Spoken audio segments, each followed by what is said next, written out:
Hello and welcome back to another episode of Math with Stone. Today we are going to be looking at isosceles triangles and equilateral triangles.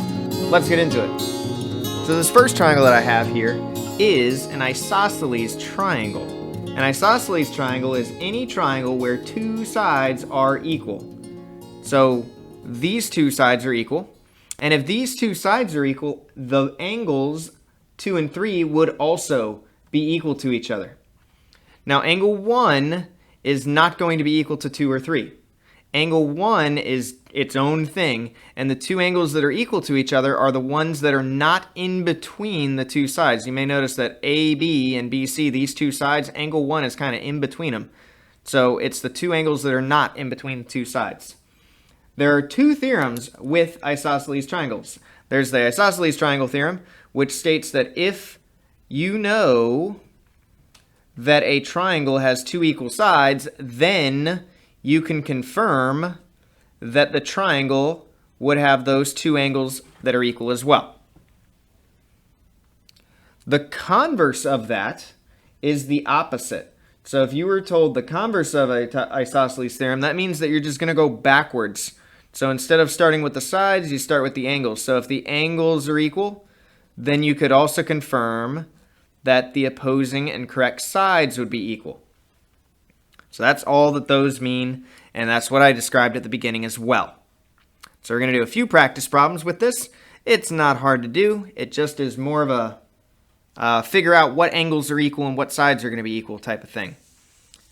So number 1, we have these two sides right here that are equal. That would tell me that angle L and angle J are going to be congruent as well for this isosceles triangle. So on this isosceles triangle, we have these two sides that are equal, and we have these two angles that are equal. That would tell me that angle J is 68 degrees. Now, in order to find out angle K, all we have to do is 180 minus both of those 68s, and we would get our answer. So 180 minus 68 and minus another 68 is 44 degrees. For number 2, we have a very similar thing, but instead of being told what one of the equal angles are, we know that these two angles are equal because the 106 is in between the two sides that are congruent. So C and E, those angles are going to be equal, so whatever we find for one, we're going to have for the other. And this 106 is the part that we're given. So what we can do is we can take 180 and we can set it up to those two equal parts that we could call x. We can call them both x.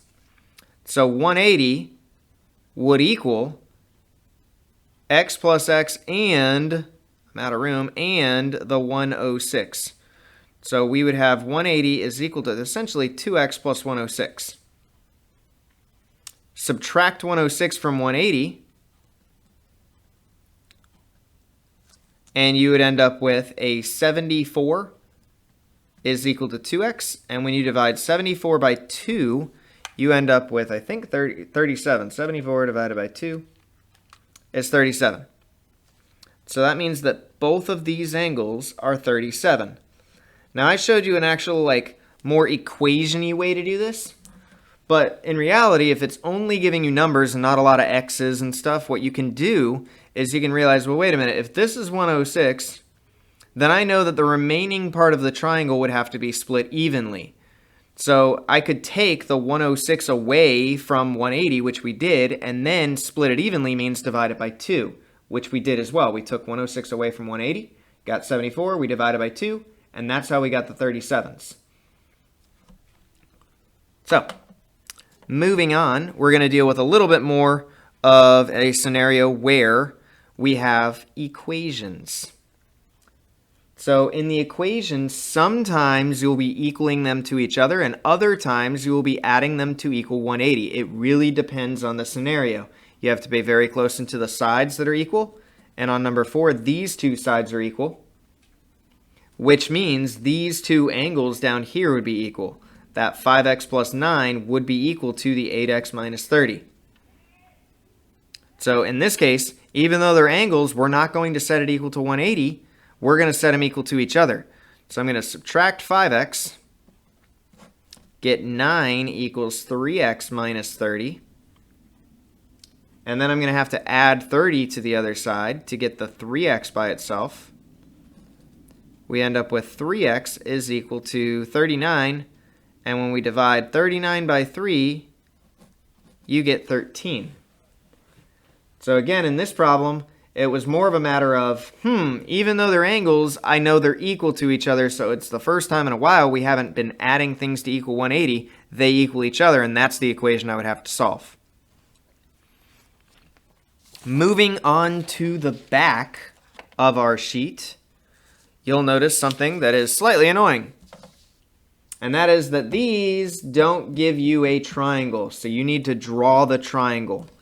So it tells you this is triangle RST. So I'm going to draw a triangle RST. It does not really matter where you start it, but I like to start normally in the bottom left-hand corner just because it's how I write English as well. So I have RST. I've labeled my points. From here, it tells us that RT is equal to ST. You may notice that I didn't really draw it to scale, so you may choose at this point to redraw it. If these don't look like they're equal, I made it look like RS and ST were equal, so you may choose to redraw it. It's up to you. I know that these are equal. I was told they're equal. I'm just going to let it be known that those two are the equal sides, which means these would have to be the equal angles, because the angles that are equal are the ones that are the base angles of those two congruent sides. So I've set those equal to each other. And now I'm told some more information. I am told all three of the angles here. So if I'm told all three of the angles, I actually have a few different options. So I know that angle S and angle R are going to be equal to each other. It says it right here from my hash marks.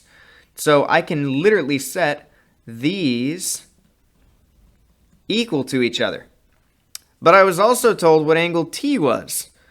So if I know what angle T is, if I know all three angles of a triangle, instead of setting these two things equal to each other, I could have just added all three of them up to equal 180.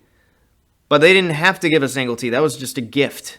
So most likely you're going to have to set these two things equal to each other. So I'm going to subtract 9x. 2 would equal 4x minus 18. And add 18. 20 is equal to 4x. And if you divide 20 by 4, you get 5 for x. And then once you get 5, you'd be expected to plug in 5 for each and every single x to find r, s, and t out. So I'm going to plug in 5 real quick. 9 times 5 plus 2 is 45 plus 2 is 47. I'm going to plug in 5. 13 times 5 minus 18. I know that's 47 as well. How do I know it's 47? Because r is supposed to equal t. So once I knew r, I knew t as well. I said t. R is equal to s. Once I knew r, I would know s. Now I can plug in the 5 here. 17 times 5 plus 1. That one's a little harder. I'm going to use a calculator. 17 times 5 equals 85. Plus 1 makes 86. If I add all three together, I should get 180 because it's still a triangle. They still add to 180. Moving all the way down to the bottom of the page, we have equilateral triangles. Equilateral triangles are kind of how they sound. All sides are equal.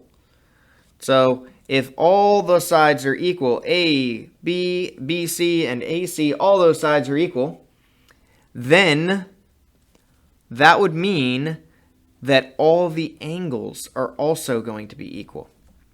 And if all the angles are equal, you could take 180 and divide by 3. Every angle would have to be evenly divided into threes, and each one would have a share of 60 degrees. Every equilateral triangle, the angles will equal 60 degrees.